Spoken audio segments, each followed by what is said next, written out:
प्यारा नाम है। गोपाला हरि का प्यारा नाम है। नंद लाला हरि का प्यारा नाम है। श्री राधे गोविंदा मन भजले हरि का प्यारा नाम है। श्री राधे गोविंदा मन भजले हरि का प्यारा नाम है। गोपाला हरि का प्यारा नाम है। नंद लाला हरि का प्यारा नाम है। गोपाला हरि का प्यारा नाम है। नंद लाला हरि का प्यारा नाम है। सभी पुण्य आत्मा बहुत ध्यान से सुनिएगा। अभी कुछ रोज पहले एक खाटू श्याम जी के भक्त से बात हुई। यंग बच्चा है अभी। बोला अंकल जी अब हम रोज आना, हमने एक शपथ ली है। मैंने कहा बेटा क्या शपथ ली है? बोले हम घर घर अखंड ज्योत जलाने जाते हैं। उसने कहा अब हम घर घर अखंड ज्योत जलाने जाते हैं। मैंने कहा बेटा ये तो बहुत नेक कार्य कर रहे हो। बोले हाँ अंकल जी अब हमने कोई भी अपने घर बुलाए हम उसके यहाँ अखंड ज्योत जलाने जाते हैं। हमने शपथ ली है कि सबके यहाँ अखंड ज्योत जलाएं। किसकी? श्याम नाम की। तो मैंने उससे पूछा, मैंने बेटा इसका मतलब तुमको तो अपना ज्ञान हो गया होगा। अब आप सोचो जिसे आत्मज्ञान नहीं वो मूर्ख क्या अखंड ज्योत जलाएगा? वो मूर्ख क्या अखंड ज्योत जलाएगा? अब कैसे गुरु मिलते हैं, कौन शिष्य बनते हैं? मैं तो सोचता हूँ कि संसार में हम अज्ञानता में भटक रहे हैं। अखंड ज्योत का मतलब नहीं जानते। आत्म प्रकाश अखंड ज्योत है। ये दीपक का प्रकाश अखंड ज्योत नहीं है। आत्मज्ञान अखंड ज्योत है। ये आपको हो जाए, आप एक दीपक जले हुए से लाखों बुझे हुए दीपक जला सकते हो। बिना आत्मज्ञान के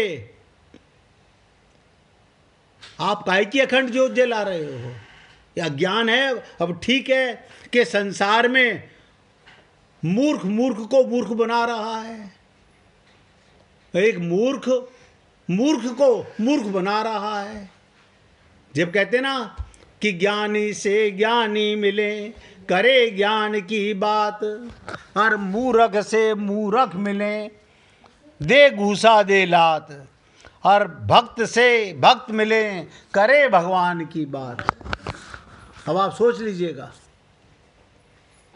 कि कौन कैसी अखंड ज्योत जला रहा है। सुनने में बड़ा अच्छा लगा मुझे। और जब मैंने उससे एक प्रश्न किया वो चुप हो गया। क्या अखंड ज्योत कहते किसको हैं?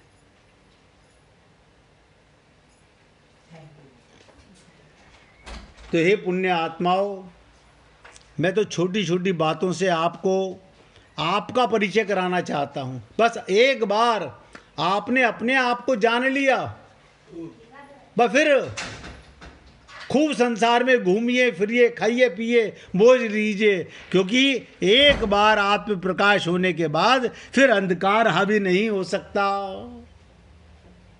फिर अंधकार हावी नहीं हो सकता। ये कमाल है आत्म प्रकाश का। गोपियों को कहीं ले जाओ, उनको कष्ट नहीं होता। हमारी स्थिति क्या है? एक बार सुखदेव परमहंस से परीक्षित ने पूछा था कि गुरुजी इतना सत्संग संसार में, इतने संत महात्मा और जीवों को बता रहे हैं, लेकिन ये जीव अपना आत्मज्ञान क्यों नहीं कर पाते? तो उन्होंने कहा कि बेटा एक दिन तेरे को प्रैक्टिकल ट्रेनिंग देंगे। बोले जी ठीक है। अब ध्यान से सुनिएगा, सुखदेव परमहंस ने क्या प्रैक्टिकल ट्रेनिंग दी, बहुत ध्यान से समझने का प्रयत्न कीजिएगा। सुखदेव परमहंस ने क्या प्रैक्टिकल ट्रेनिंग दी। एक बार सुबह सुबह शौचालय के लिए बोले चल परीक्षित, आज जंगल में शौच के लिए चलते हैं। रास्ते में कहीं पर सूखी लैट्रिन पड़ी हुई थी। तो गुरुजी ने कहा, अब देखो गुरुजी कौन, सुखदेव परमहंस, जिन्हें ये ज्ञान नहीं मैं स्त्री हूं या मैं पुरुष हूं, इतना पक्का आत्मज्ञान है। परमहंस की अवस्था में मां के गर्भ से आए थे। उन्होंने परीक्षित से कहा कि परीक्षित, इस लैट्रिन के अंदर देख, ये एक कीड़ा बुर्र बुर्र बुर्र बुर्र कर रहा है। बोले हाँ गुरुजी कर रहा है। बोले इसको एक लकड़ी के तिनके से उठा। बोले आज पता नहीं गुरुजी क्या करा रहे हैं मेरे से। राजा परीक्षित उसको कहा उठा। बोले क्या कर रहा है गुरुजी। बोले सामने एक फूल है, उस फूल के ऊपर रख दे, इसे मल के कीड़े को फूल के ऊपर रख दे और 5 मिनट इंतजार करते हैं, तू भी बैठ मैं भी बैठूंगा। अब वहां पर परीक्षित, गुरुजी ने कहा है तो बैठना पड़ेगा।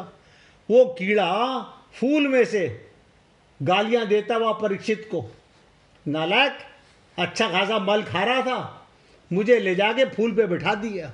बोले ये हालत है इस जीव की,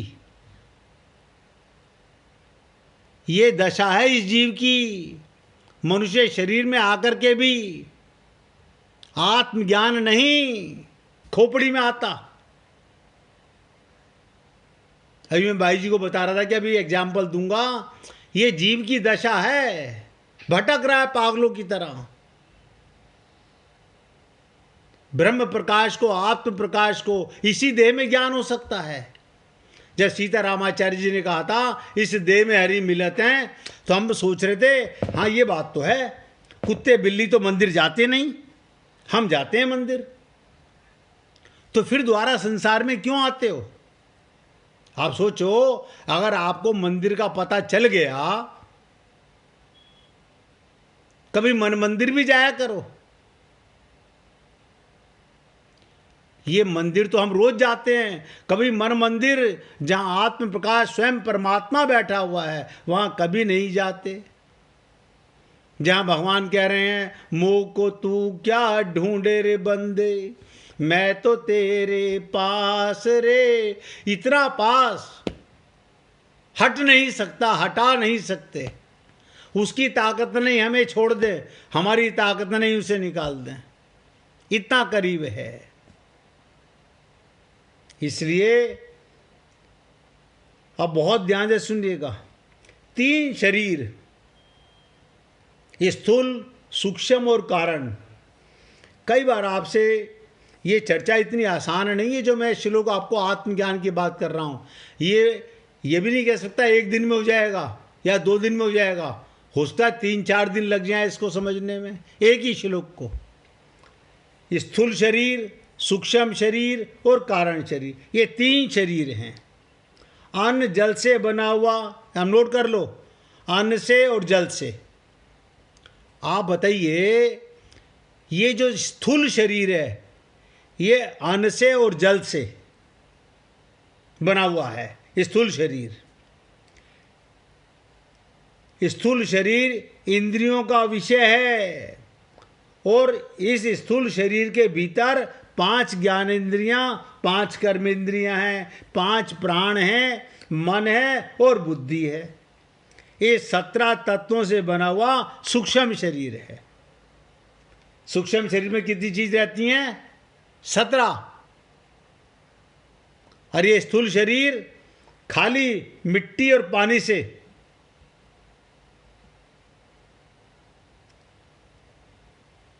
और स्थूल शरीर के अंदर मैंने आपको बताया ये भीतर है 5 ज्ञानेंद्रियां, 5 कर्मेंद्रियां।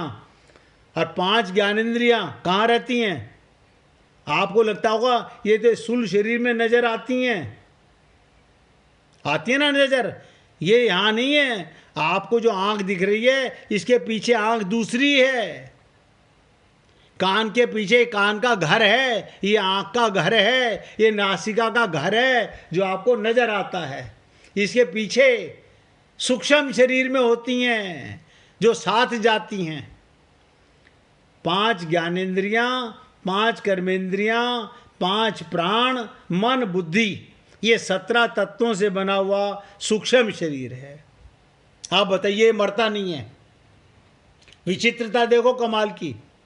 स्थूल शरीर मरता है, जिसे आप हम लोग कहते हैं मर गए मर गए मर गए मर गए, और सूक्ष्म शरीर मरता नहीं।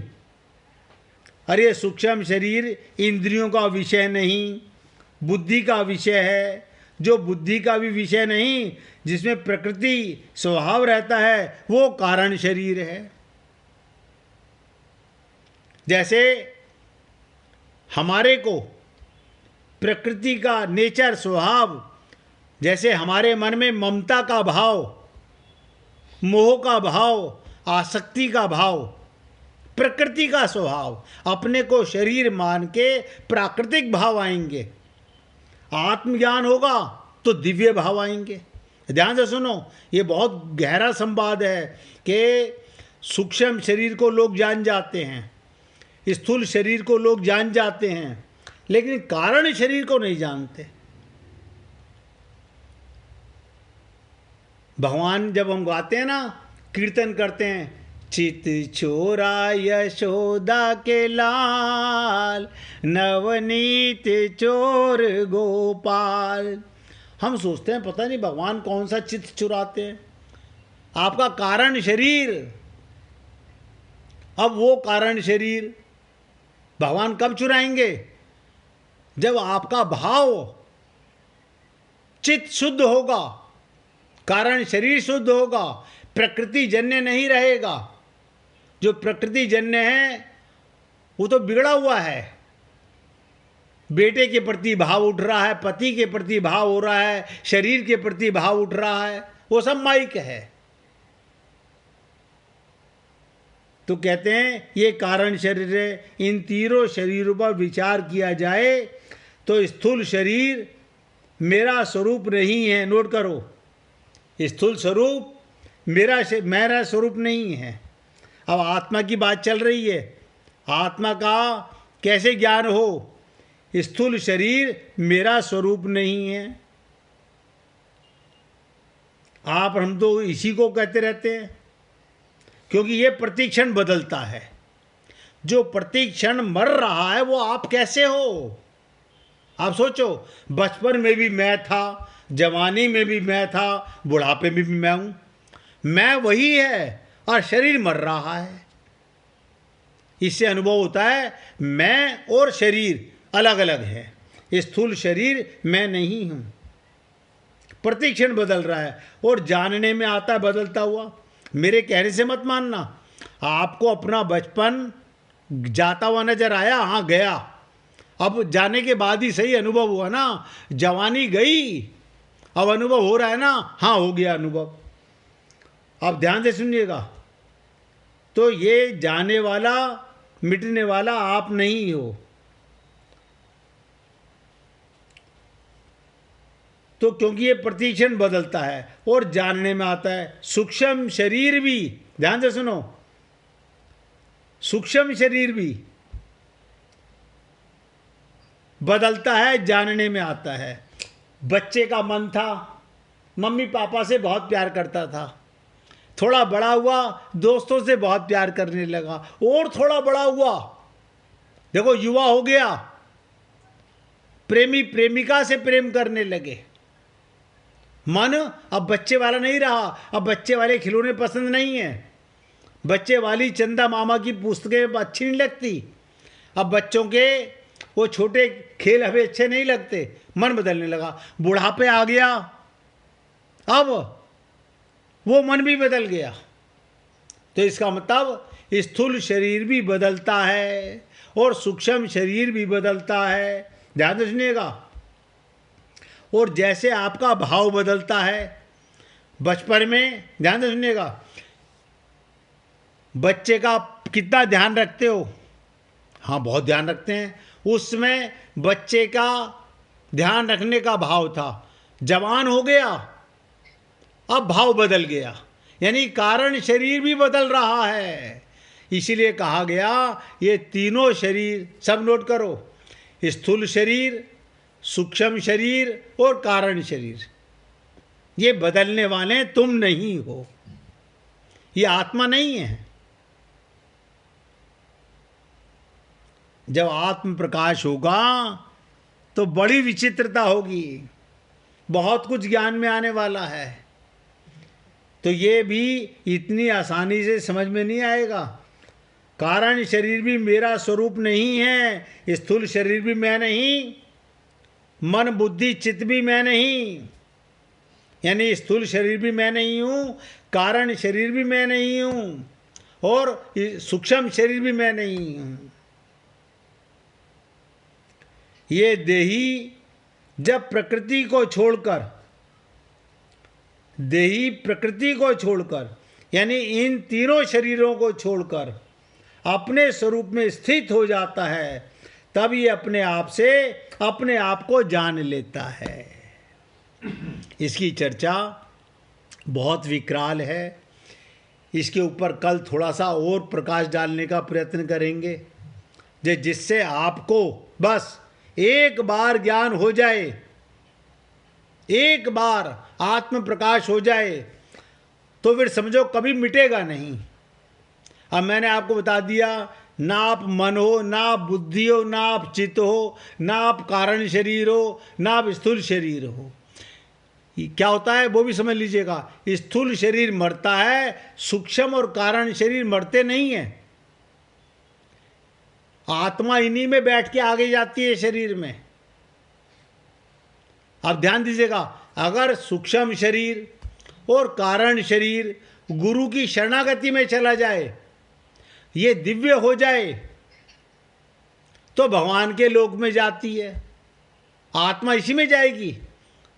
सूक्ष्म शरीर और कारण शरीर अभी माइक है, क्योंकि मेरा मन माया से जुड़ा हुआ है, संसार से जुड़ा हुआ है, धन से जुड़ा हुआ है, ममता मोह से जुड़ा हुआ है। ऐसे ही कारण शरीर भाव गुरु के प्रति, भगवान के प्रति नहीं है। अभी भाव उसके यहाँ शादी है, वहाँ तो हम अब जब नहीं आ सकते, तब तो हमारे को शादी में जाना है। वहाँ उस दिन जन्मदिन है, जन्मदिन में जाना है, हम नहीं आ सकते। इसका मतलब अभी आपके भाव के अंदर ये संसार भरा हुआ है, अब ये दिव्य हुआ ही नहीं। ये दिव्य कब होता है, कैसे होता है, इसकी चर्चा अब कल करेंगे। अब आज एक छोटी सी भगवान की छोटी सी लीला सुन लीजिएगा, और किसी को भजन सुनाना हो तो निकाल के रखना भैया। अद्भुत बाल लीला। जब कन्हैया ने खाई गर्गाचार्य जी की खीर। ये गर्गाचार्य जी कौन है? ये राजा बृषभानु के, वासुदेव के गुरु हैं, और उनको दिखाया अपना असली रूप। उनकी खीर खाई और अपना रूप दिखाया भगवान ने। गोकुल में एक अद्भुत घटना घटी। आप लोगों ने गोकुल का नाम तो सुना होगा। वहाँ पर एक अद्भुत घटना घटी। कुल गुरु गर्गाचार्य जी पधारे थे। उन्होंने अपने इष्ट देव नारायण के लिए प्रेम से खीर बनाई, लेकिन भोग लगाने से पहले नटखट कन्हैया ने खीर खा ली। ध्यान से सुनिएगा, ये गर्गाचार्य जी क्यों आए थे? ये आए थे कृष्ण बलराम का नामकरण करने के लिए। इनका नामकरण कैसे किया गया था? छुप करके। गर्गाचार्य जी को वासुदेव जी ने भेजा था, इनके पिता ने, क्या आप हमारे गुरु हो, कुल गुरु हो गर्गाचार्य जी को, आप जाइए, छुप करके जाइएगा और नंद बाबा को कहिएगा उन दोनों बच्चों का नामकरण करना है। तो गौशाला में जाकर के इन्होंने नामकरण किया था भगवान का, कृष्ण का भी और बलराम का भी। तो वहाँ पर उनसे कहा कि आपके लिए क्या प्रसाद बनाया जाए। तो गर्गाचार्य जी बोले नहीं नहीं, आप कुछ मत बनाइए, मैं अपने आप खीर बनाऊंगा अपने इष्ट को भोग लगाने के लिए। तो जब गर्गाचार्य जी ने खीर बनाई, दूध तो मिली नंद बाबा की गऊओं से, और उन्होंने खीर बनाई और नारायण का ध्यान करके, अब नारायण का ध्यान कर रहे हैं और वो छोटे से कन्हैया खीर खा रहे हैं। अब मैया ने देखा, अब वहाँ पर कोई और नहीं थे, सिर्फ 5 जने थे। ध्यान से सुनिएगा, एक नंद बाबा, एक यशोदा मैया और एक रोहिणी मैया, और 2 ये लाला, और एक गुरुजी गर्गाचार्य जी जो नामकरण करने आए थे। छठा कोई व्यक्ति था ही नहीं। अब मैया का क्रोध, कन्हैया का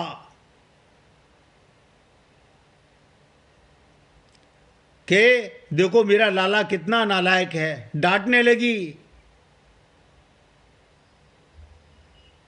क्यों? इनके बचपन में पैदा होते, जैसे आप और हम लोग नामकरण कराते हैं, ऐसे नहीं हुआ था। जब ये थोड़े बड़े हो गए थे तब इनका नामकरण हुआ था। तुम्हें घर में खाने को नहीं मिलता, जो महाराज जी की घीर झूठी कर रहे हो। भोलेपन का नाटक करते हुए कन्हैया बोले, मैया तू मुझे क्यों डांट रही है? महाराज जी तो बुलाते हैं बार बार खाने के लिए। अब ध्यान दीजिएगा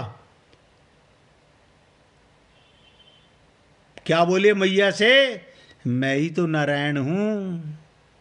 गर्गाचार्य जी बोले, लाला मैंने तो बैकुंठवासी नारायण का आह्वान किया था। कन्हैया ने तुरंत कहा, तो मैं ही तो बैकुंठवासी नारायण हूं। मैया ने बात टाल दी, चुपचाप नारायण को 4 हाथ दिखाए।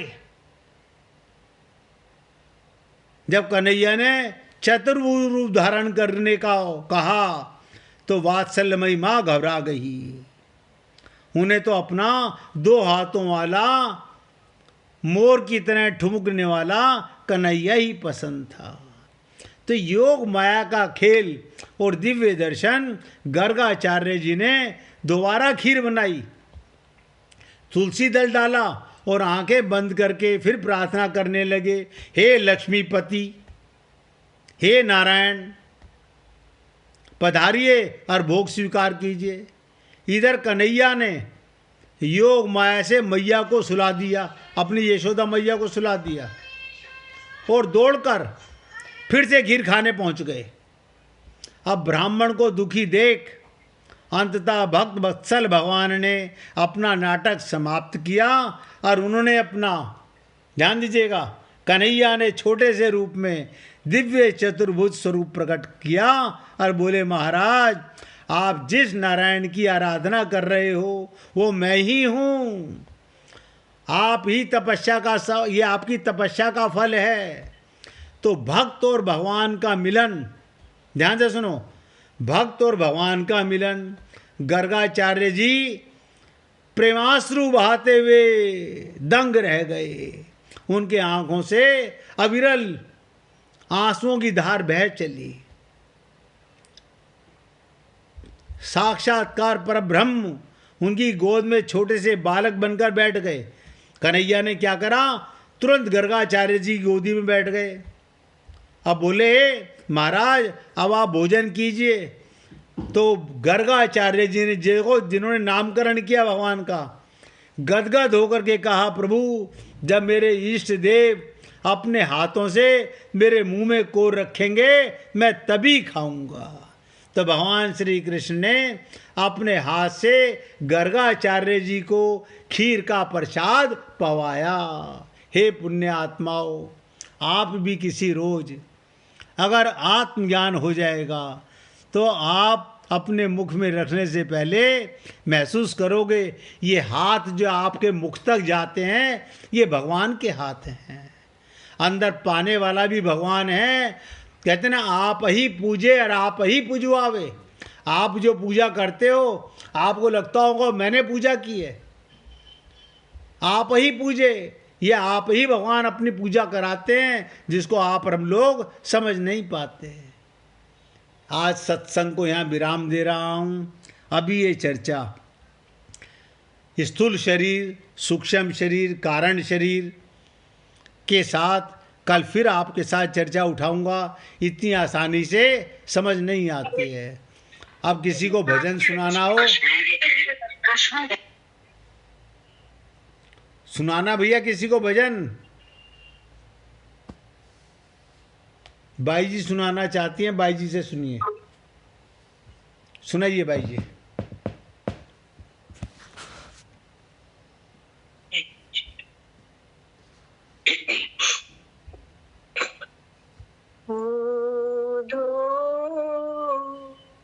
मन ना भय 10-20 ऊधो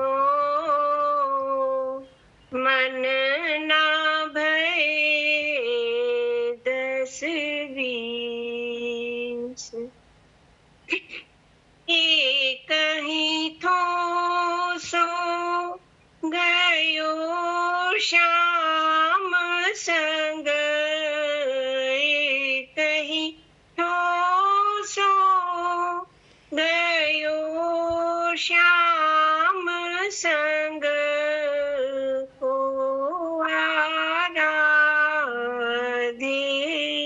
आराधीस ऊधो मन ना भय 10-20 इंद्रिय शिथिल भई केशव बिनु इंद्रिय शिथिल भई केशव बिनु जो देहि बिनु शीस ऊधो मन ना भय 10-20 आशा लागी रहती तन श्वासा आशा लागी रहती तन श्वासा जीव ही कोटि बरीस ऊधो मन ना भय 10-20 तुम तो सखा श्याम सुंदर के तुम तो सखा श्याम सुंदर के सकल योग की ऊधो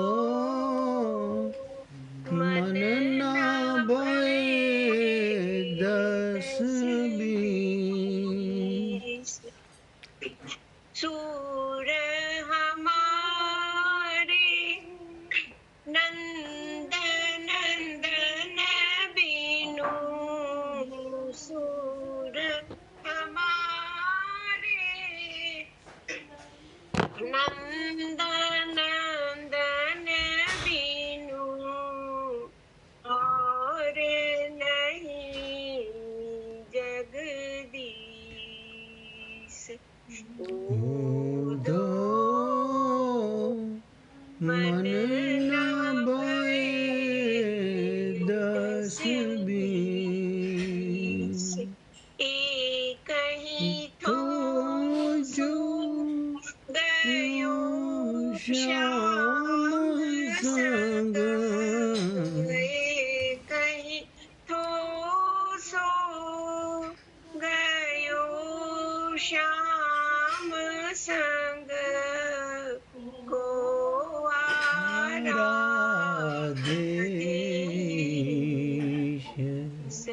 हो दो मन ना भये 10-20 हो दो मन ना भये 10-20। बोलिए वृंदावन बिहारी लाल की जय। जय जय श्री राधे। जय जय श्री राधे। बोलिए लाल जी का मंगल हो, सभी भक्तों का मंगल हो। सबको राधे राधे भैया, सबको राधे राधे जी, राधे राधे। राधे राधे जी, राधे राधे।